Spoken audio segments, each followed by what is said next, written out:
to us from Whidbey Island, is that correct?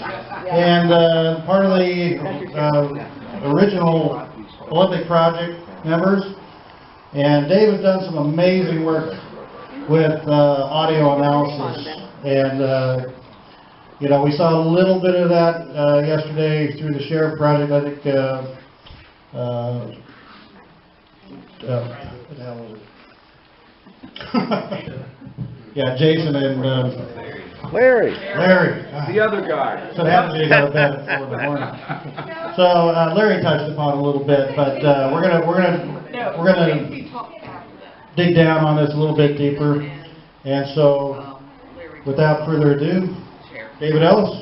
Hey!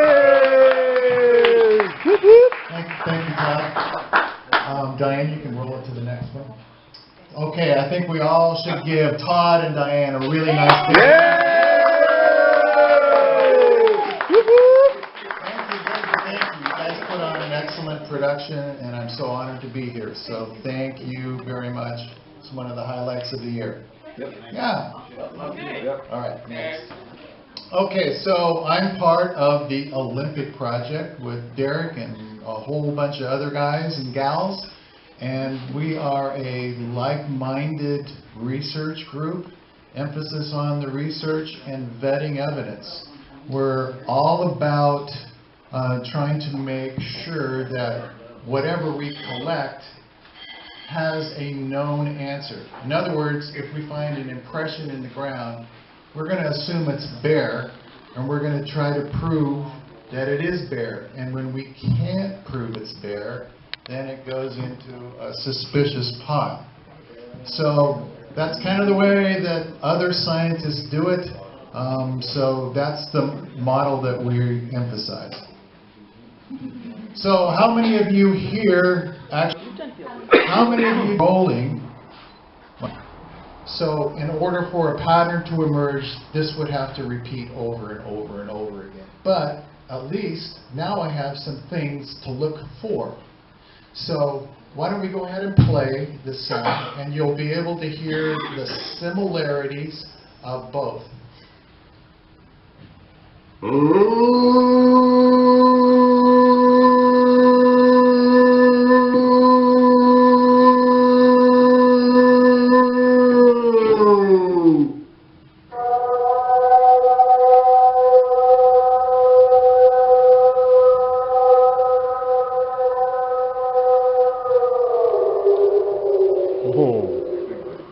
Creepy. Okay, so similar, but not the same. So you could say at least these are two different individuals. Mm-hmm. Whether you could say one is a Sasquatch and one is human. We know one is human, that's a no. But whether that's really a Sasquatch, we can't say, but it has some oddities that I am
Any questions at this point?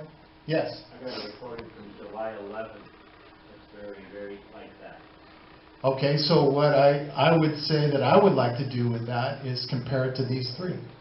Right now, nothing you can put in the mic Right now, or Right now. Are you going up? Yeah, do it.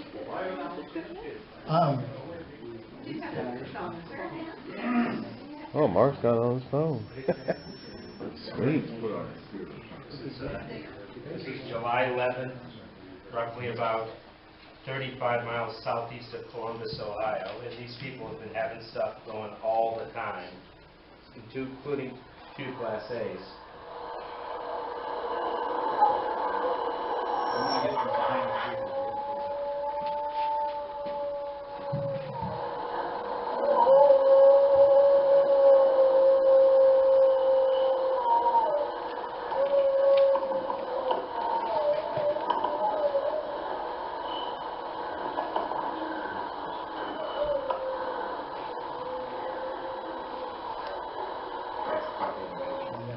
Okay, what I would say that I would like to do with that file is go to the Macaulay Library of Sound and look up wolf or wolf hybrid and see if there's any kind of a match to what I just heard.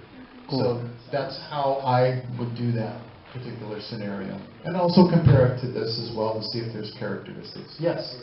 This may be a question before you start comparing sound, but just generically, are there different patterns to mechanically produce sound versus creature sounds? Okay, the question is, for those of you out in the way out in the hinterlands, is there a possibility or is there a mechanical device that can make sounds, and would I be able to tell the difference?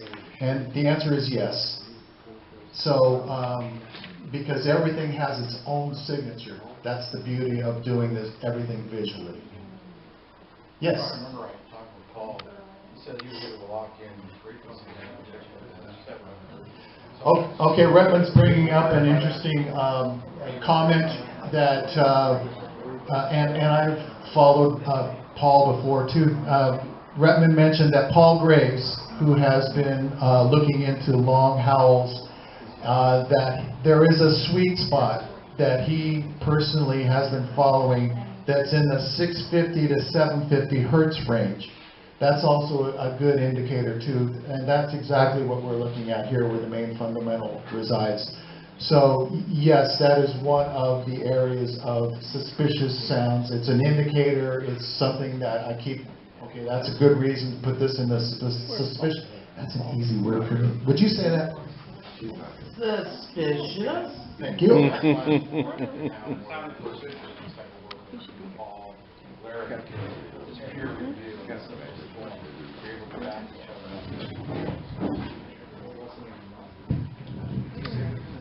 This is why it's important in the Bigfoot field to have more than one person doing similar work, like you, Paul, Larry, because you're able to, it's the simplest form of peer review, which is what science is. And because you guys are working together, it's a testament to what we should be doing. Yeah, thank you, Redmond. That's essentially what we do. There is a group of audiophiles that I work with around the country, and we follow some specific sounds. We keep it kind of quiet because we want people to bring forth their sounds. And when we get something that's in Maine, that's in Colorado, that's in Washington, that's in Oregon, that's in Nevada, all doing the same thing, well, there's more than one. More than one what? We can't say, but there's more than one, so it means that we really do need to try to zero in, is it a known? Okay.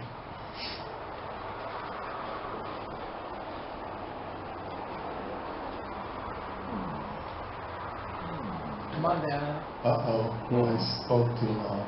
Did I freeze it? Wiggle the mouse. Wake it up. Huh? There you go. Want to do a dance? Oh, here we go, we're back. Question is, am I? Okay, this is a collection of bear sounds. And I'm just going to roll through several different known creatures, just so you can get a visual idea, so that you know that when I'm looking at sound files, there's a lot of dead air, and I review it visually because I can go through a 28-minute file in about 3 to 4 minutes. So it's a much easier way to get through to find things of interest. So this is a bear growl loop. It's the same repetitive loop 5 times.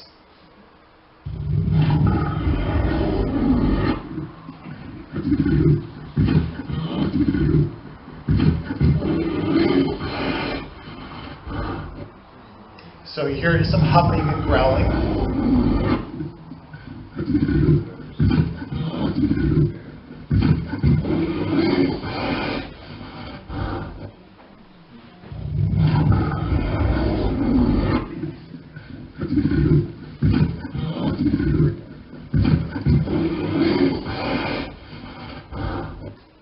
So these are sounds that you should become familiar with if you're going to be studying audio.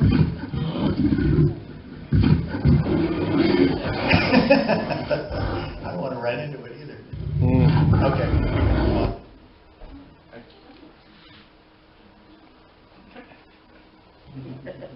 Maybe, maybe not.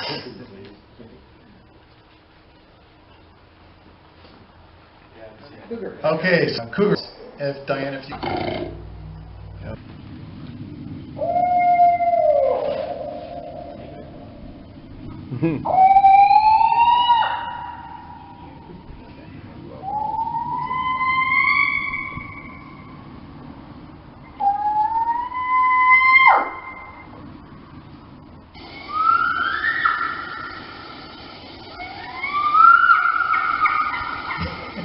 That sounds like a monkey. That does too. Yeah. That third one is what's used in Science Fiction Meets Legend, Legend Meets Science. Is This it? Matt Moneymaker produced film, video. That's they analyze that third one. Okay, That well, third one. Okay. Hear that third one again, guys. Here, I'm starting all over. Okay. That's number one. one. Number two. Now, the next one's gonna listen. But listen to that closely. Yep. Am I right? Yeah. One for Richter. Bam. All right, Richter. Yeah. So Richter, is it known or unknown?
I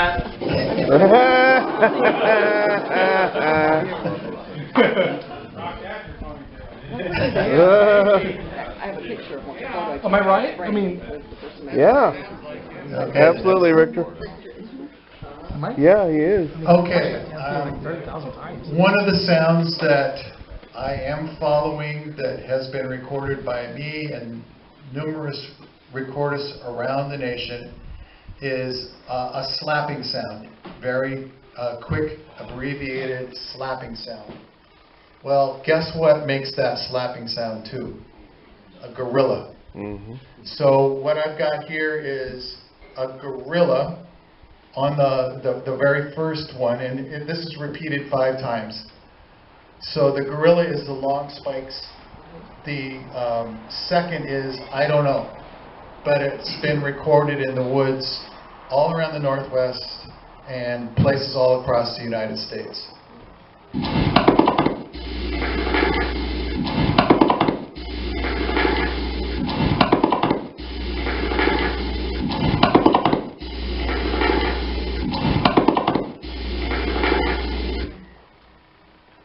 I don't know. Suspicious sounds. Yeah. Yes.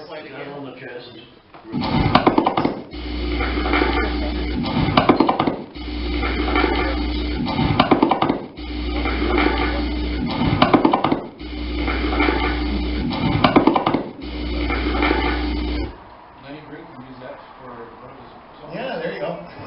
Drum riff. Okay. Next. Okay, so what else can make a drumming sound in the woods? Grouse. Yeah. Grouse. I hear ruffed grouse, and you'd be a winner. Let's hear a ruffed grouse. Catalog number 48907.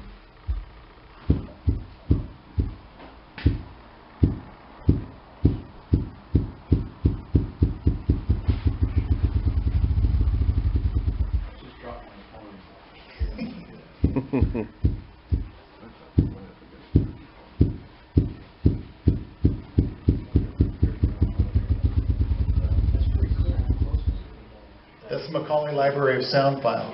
Yeah, that's not one of my recordings. Visually, you can see the pattern. Audio, you can hear the pattern. And every Macaulay Library of Sound file that I've reviewed in the rough grouse starts out the same and ends the same. They don't start out boom, boom, boom, and quit. Once they start thumping their chest, they go through their routine. So, I don't know. Is it rough grouse that we're hearing, that slapping chest beat, or does it sound more like the gorilla? I've heard a sound, I actually recorded a sound in 2010 near my house, which was similar to that grouse. So, and that's in Mississippi, so there may What time of the be. year? I was in the fall. Because I think grouse around here, aren't they mostly just in the spring? I hear them all the time. You hear them all the time. Okay. Yeah. So- But that's me. Don't take my word for it. With that off your voice. Yeah. And right here, Okay. do you hear ruffed grouse at night? Yes, I have. Yeah, and they could be disturbed by something to create that sound. I hear lots of birds in the woods at night, and something has disturbed them usually. So, okay, I put a collection or montage of sounds together just for fun. It's about 3 minutes of just weird different sounds that I've recorded. Some are knocks, some are screams, some are whoops, some are howls, some are just gibberish, some are just, I don't know what they are. But what I'm saying is that I don't have anything that matches up. If any of you hear something that you're pretty sure you know what it is, let me know. I will do the research, or you can provide the file for me at the Macaulay Library of Sound, third disinterested party, unbiased, that sounds like anything in here, and we'll compare it visually. That's how we do it.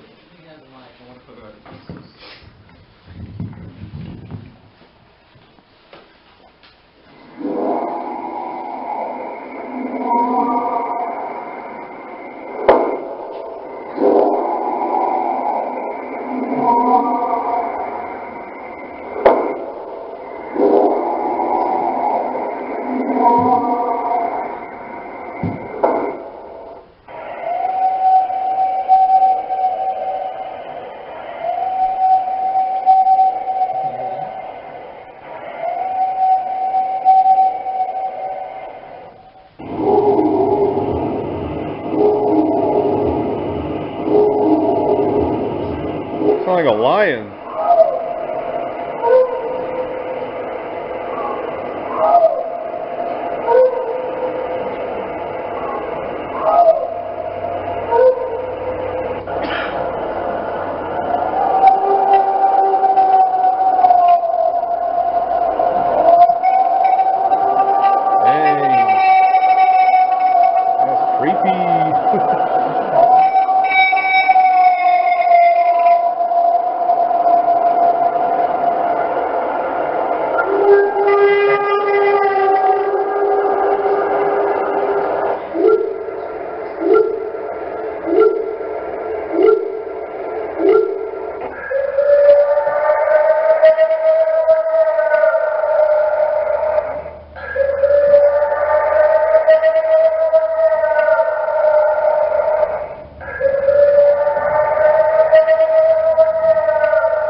Okay. That scared me.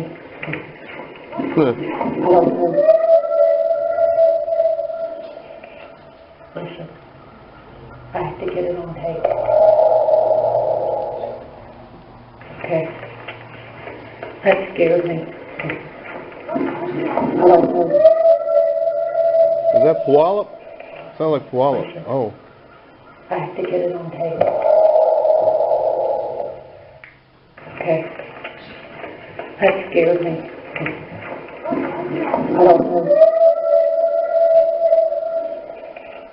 Listen, I have to get it on tape.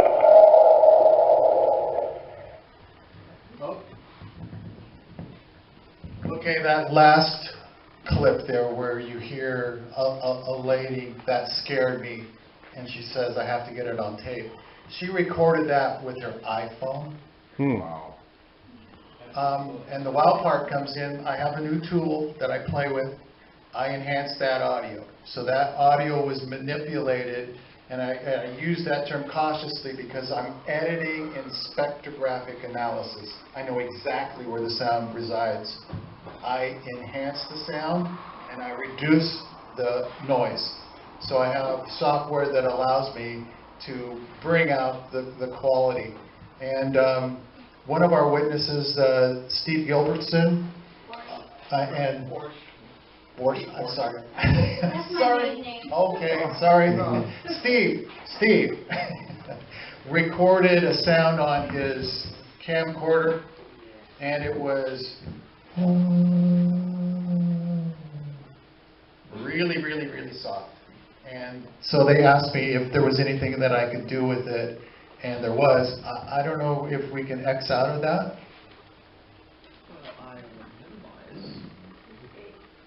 And see the Gilbertson. Sorry. Sorry, Forrest Gilbertson. Yeah. Where is it? Reading fast. Yeah, there it is. Okay.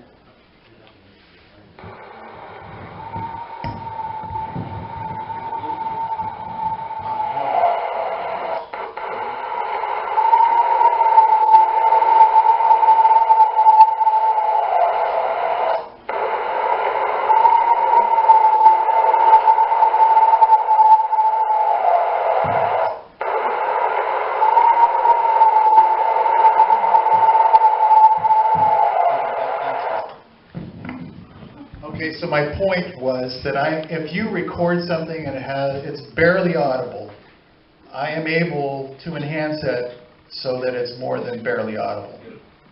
So if you record something that's either has a noisy background, or people are talking over the top of it, or the crickets are really loud, or the frogs are really loud, I have the ability to just zero in on the call that we want and keep enough of the background image in it, because that's important, so that we can hear the sound more clearly.